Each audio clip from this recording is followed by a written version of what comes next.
중국이 오늘 한국인에 대한 단기 비자 발급을 중단하겠다고 발표했습니다. 우리 정부의 중국발 입국자 검역 강화에 대한 보복성 조치로 보이는데 외교부는 유감을 표명했습니다. 취재기자 연결합니다. 최두희 기자. 네, 통일외교안보부입니다. 네, 중국 정부가 우리 정부의 방역 강화에 대한 보복성 조치를 내놓은 셈인데 어떤 내용입니까? 네, 주한 중국 대사관은 중국 국내 지시에 따라 오늘부터 주한 중국 대사관과 총영사관이 한국인의 관광이나 사업 방문을 위한 단기 비자 발급을 중단한다고 밝혔습니다. 이와 함께 해당 조치는 한국의 중국에 대한 차별적인 입국 제한 조치 취소 상황에 따라 조정된다고 덧붙였는데요. 중국 측에서 주장하는 차별적인 입국 제한이라는 건 우리 정부의 중국발 입국자에 대한 추가 방역 조치를 지목한 것으로 해석됩니다. 그러니까 중국 측이 우리 정부의 입국 제한 조치에 대한 보복성 조치를 내놓은 셈인데요.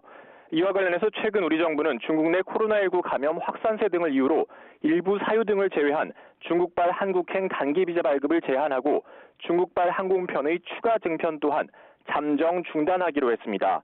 이와 함께 중국발 입국자에 대해선 입국 전 48시간 이내 PCR 검사 음성 결과 제출 등을 의무화했습니다.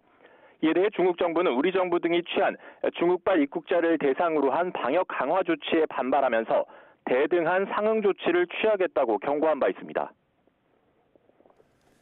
네, 이와 관련해서 우리 외교부도 유감의 뜻을 밝혔죠.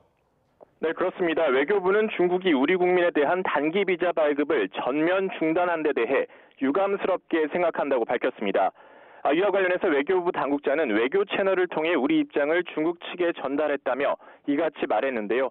앞서 외교부는 우리 정부의 중국발 입국자를 대상으로 한 방역 강화 조치는 과학적이고 객관적인 근거에 입각해 내린 조치라고 밝힌 바 있습니다.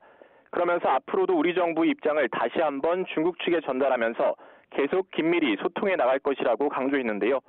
이와 함께 어제 박진 외교부 장관과 친강 중국 신임 외교부 장관의 전화통화에서도 우리 정부의 방역 조치를 두고 시각차가 있었던 것으로 확인됐습니다. 친강 중국 신임 외교부장은 우리 정부의 방역 강화 조치에 대해 우려를 나타낸 반면 박진 외교부 장관은 우리 측 조치가 과학적 근거에 따라 취해졌다는 점을 설명했던 건데요. 이에 대해 외교부 당국자는 중국 측의 단기 비자 발급 중단 조치가 한중 장관의 전화통화 이후에 바로 이뤄진 것인지는 분명하지 않다며 중국이 한국만을 겨냥해 이러한 조치를 한 것인지도 확인된 바 없다고 말했습니다. 다만 중국 당국이 이른바 방역 보복 조치에 나선 만큼 당분간 한중 관계는 냉각될 수밖에 없다는 우려도 제기되는 상황입니다. 지금까지 통일외교안보부에서 YTN 최두입니다.